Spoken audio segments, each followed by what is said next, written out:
So today, Jon Grey joins me. Jon, welcome to the podcast. Thank you for having me. No worries. So obviously your career is incredibly interesting. You've been with Wales, you've been with Swansea, and obviously they're two really big things in football in Wales. So do you want to start us off then with your early days playing football? Who got you into the game? Yeah, obviously, growing up, I haven't got any brothers or sisters, so I spent a lot of time with my cousin, who lived just up the road from me. And we were football mad. We were constantly playing football, whether it was out in the street or whether it was in the house causing havoc. You know, anything that we could use or any little area that was free to maybe kick the ball around in, we actually used. So, you know, he was the one that got me into football really and playing and loving the game. I used to go to watch games with him. My dad is a boxing coach, so he wasn't entirely into football. So it was always me and my cousin, who was a little bit older than me. We used to go and watch Swansea play, and we were big Liverpool fans in them times, you know. So it was when we went out in the street, we were trying to emulate our heroes, you know, as in like Ian Rush and Kenny Dalglish and John Barnes, and we spent every single minute that we possibly could practicing and playing. So I believe you were a scholar at Swansea and you signed a professional contract not long before the 2000s. So to be in the Swansea environment, to be at one of the most reputable clubs in the country, what was that like for you to be there? Yeah, it was a dream come true. You know, I spent a lot of time going around clubs on the circuit and in trials. You know, I spent time at Arsenal, Man City, Coventry, and you know, it came to the time a decision had to be made on where I wanted to try and pursue a career. And Swansea were the one that offered me, you know, probably the best deal out of them all. You know, it's my boyhood club, it's my hometown club.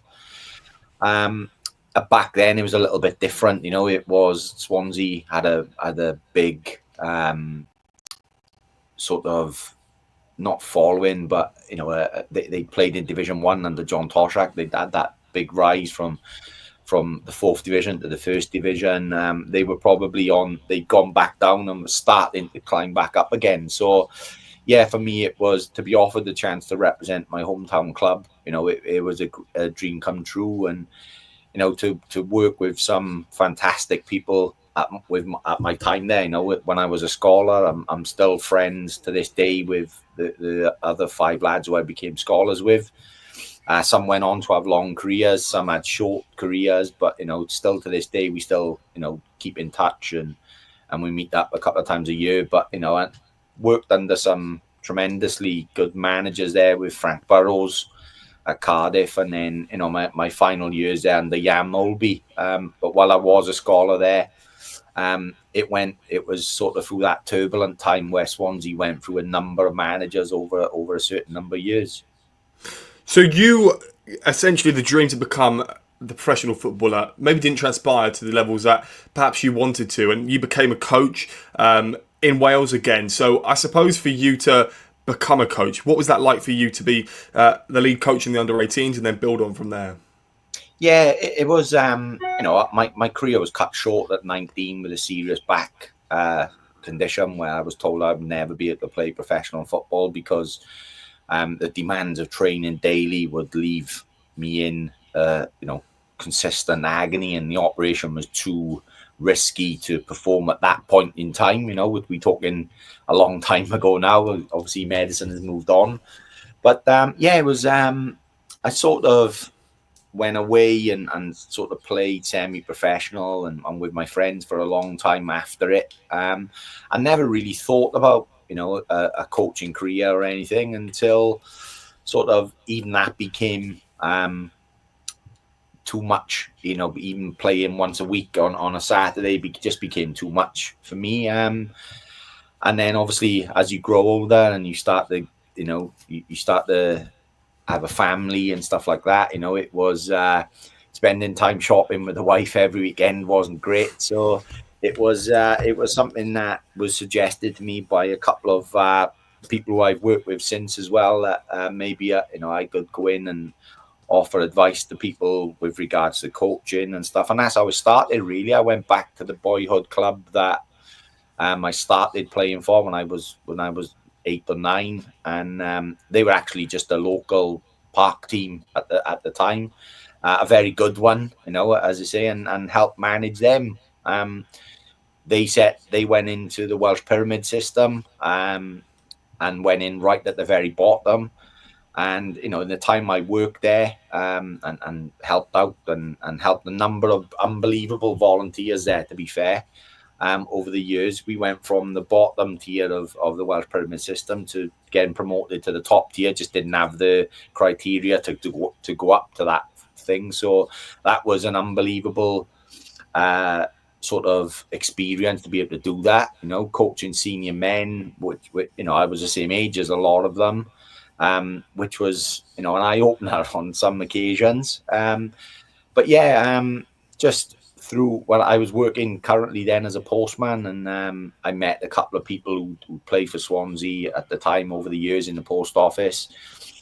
They'd come to watch games and said, "Oh, look, we think that you might be able to offer something to the kid. Do you want to come and speak to Swansea?" And I was fortunate enough to start at Swansea as a part-time coach, really. I was there for about 18 months before they came to me and just said, "Oh, look, would you like to come into the club full-time?" And I entered there.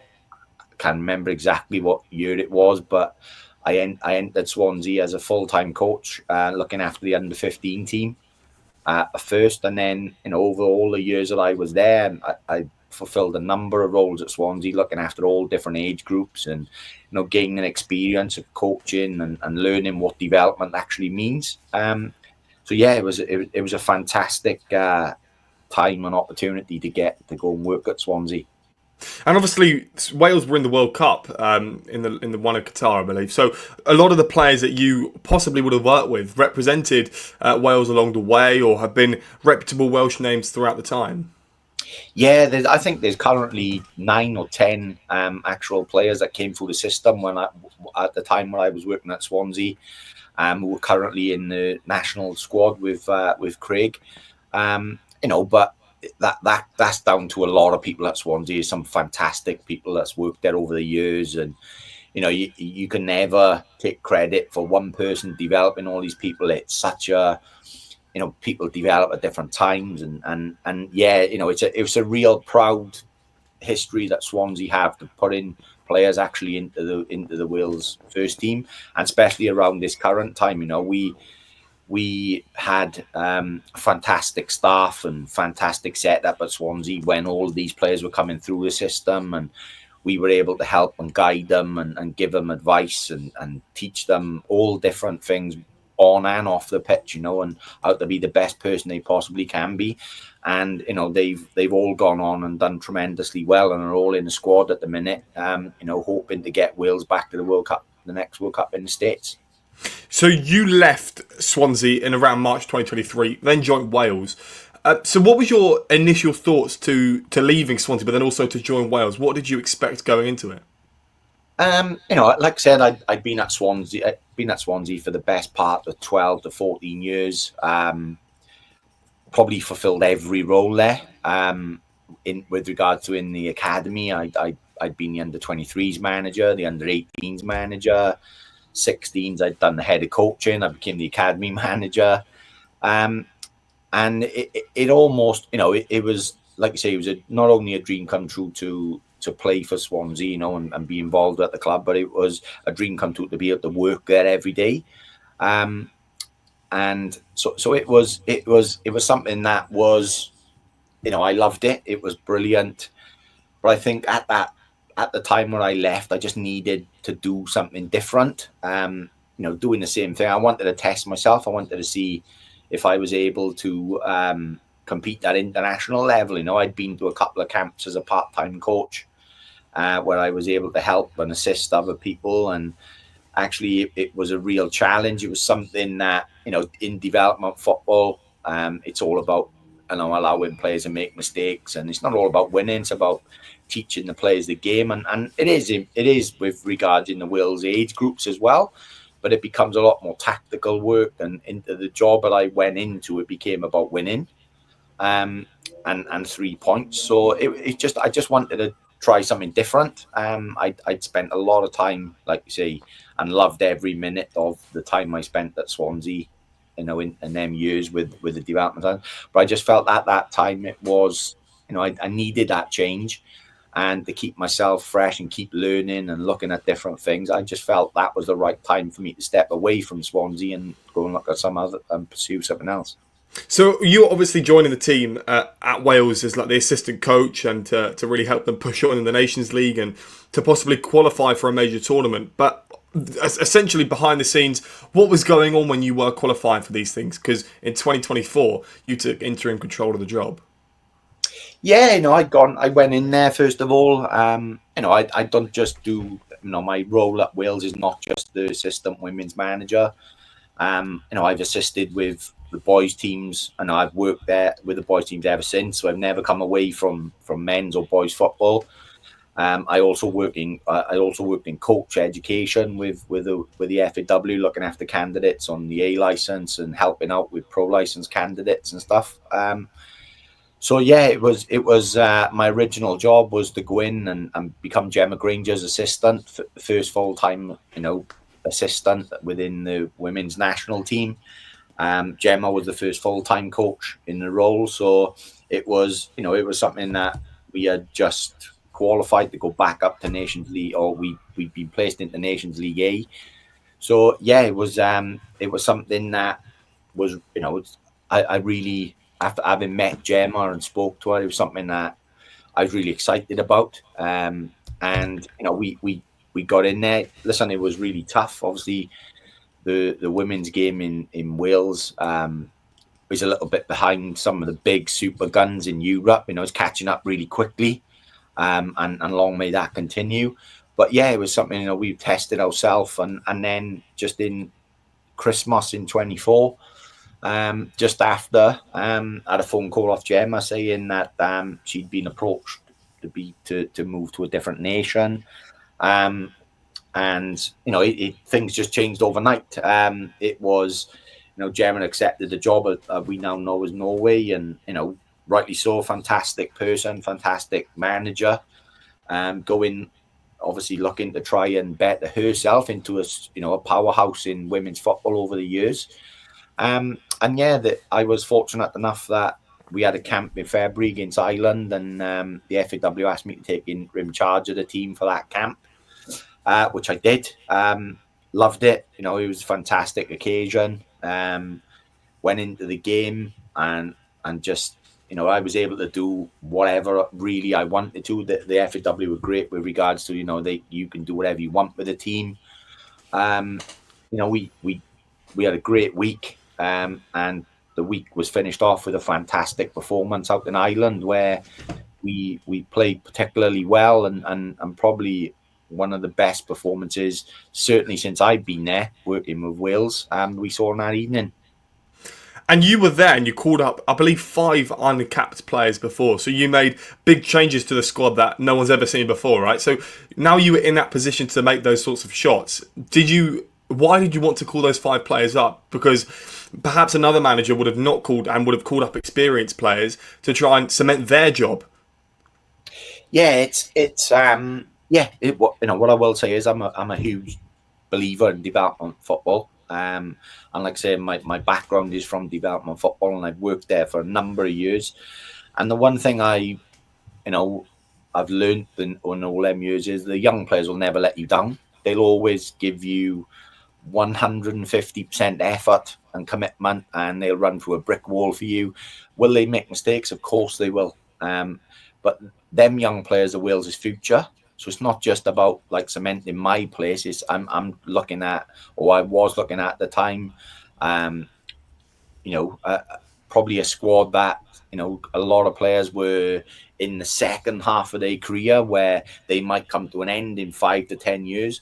So we had to give some of them young players the experience of being around that environment, being able to express themselves, feeling comfortable in it, feeling comfortable around the players. And then when they do or did get called into the squad, being completely it's second nature to them, and it becomes second nature that they come in, they're used to everyone around the environment, and they're used to how we worked. So that was my thinking behind inviting the young players up, rewarding them for their performances at their own age group, stretching them from technical, tactical, physical capacity, putting them with the senior players, and then seeing how they handled it. Some players will thrive and stay there, which we were fortunate enough we saw with Maisie Davies. She came into that camp and looked as if she'd been in the environment for 20 years, and thrived in it and did really well. And obviously then, unfortunately, she missed out in the Euros with a cruciate injury, but Maisie's definitely, one for the future. And, I'm proud to say that, I invited Maisie in, and she's done fantastically well herself, and the players have helped her, and she's thrived and kicked on in that environment. Wales went to the Euros in Switzerland this year. So what was the expectation going into that? Because ultimately, from my perspective, you guys were in one of the hardest groups, if not the hardest group of the whole tournament. So to be put in that group alongside England, the Netherlands, France, it would have been something to qualify out of that group. Yeah, it was an amazing occasion. We've done ever so well to get there. It's our first major tournament. The players probably were ready. It was their time. The group of players that we work with and Rian's managed are a fantastic bunch, and they were ready. And look, there was no getting away from it. We were definitely drawn in the most powerful group, and it was, as everyone calls it, the group of death. And against three powerhouses, the previous winners. The winners before that were in that group, and the semi-finalists from the previous two tournaments. So it was always going to be tough. We had a fantastic build up into it, Nations League A, where we competed and did particularly well against like a Sweden, for example, where we probably a little bit disappointed that we should have won the games against Sweden. We only drew. But at the end of the day, our players are not used to playing three games of that magnitude, physical outputs, the crowd, the emotion, everything with it on a consistent basis. They're not used to preparing and not having any break over the summer, consistently training.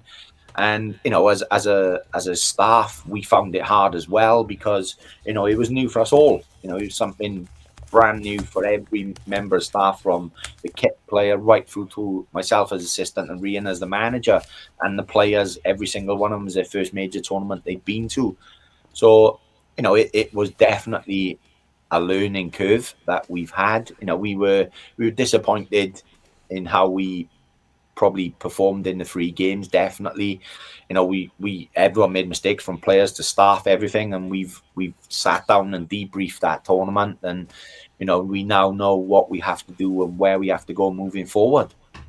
So in that tournament, obviously, there was quite heavy defeats, but you did score in 2 of the 3 games. But I suppose that maybe the level in quality was perhaps highlighted. That England, when you lost 6-1 to them, it really starts to show, even in club football and the women's game as well, how big the gap is going, but also how much it's shrinking as well. So for you being involved in the women's game, can you see that gap becoming ever so smaller every time you go on the pitch? Yeah, it's. But look, there's no getting away from England. They have some fantastic players, and they are probably the top European nation apart from Spain. But the Welsh players are a little bit overlooked, if that makes sense. So we have players playing in the Championship, and some players are involved WSL clubs but can't get games. And when I look at them actually playing and having worked with them, I look at some of the England players and think, oh, there's not a lot of difference. The difference is that England are used to playing at that level all the time. The gap is definitely closing. And it will continue to. I'd love to be able to sit down again in 2 years' time and play England again at another, major tournament to show how much progression that Wales as a nation have made. And you probably look at 2 years ago, Wales have probably made strides to where they are now. it's our players now are hopefully getting recognised. They're getting moved to WSL clubs. They're getting, teams are in Sweden, in America, and playing regular game time. So, it's definitely something that the gap is closing. It is closing. Will there be games where it looks as if it isn't? Yes, because that's the way football is. It's the consistency of the players that play for England and France that make them exceptional. Whereas we may have two really good games and then a third one's a bad one. They know how to have 3 or 4, 5 consistent performances. So for you then, the last thing that I want to know is when there's no camps going on and when there's no fixtures to look forward to, what are you doing in your spare time?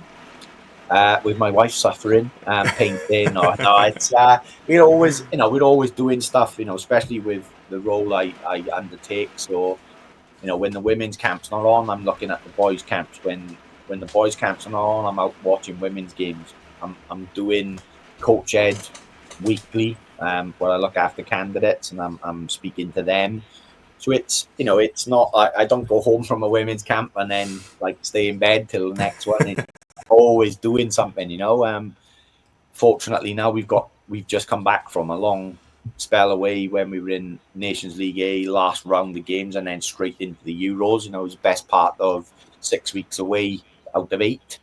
I've had a couple of weeks off now, and it's been then back to debriefing the tournament, looking at what we want to do moving forward, and then obviously now leading the under-18 boys team for this season, planning and preparing for the next camp, which takes place in September in Japan. So it's it's pretty full on. It's never, you never got a lot of downtime, and I know club is 24/7 for 10 months of the year, but international football, yes, there is a little bit more downtime to it, but it is also a busy job. Well, Jon, thank you very much for joining me. Best of luck with the camps. Although I'm English, I will be supporting Wales from now on to support you. But best of luck with everything that goes ahead, and good luck with Japan and everything beyond. Thank you, Jim. Thank you for having me.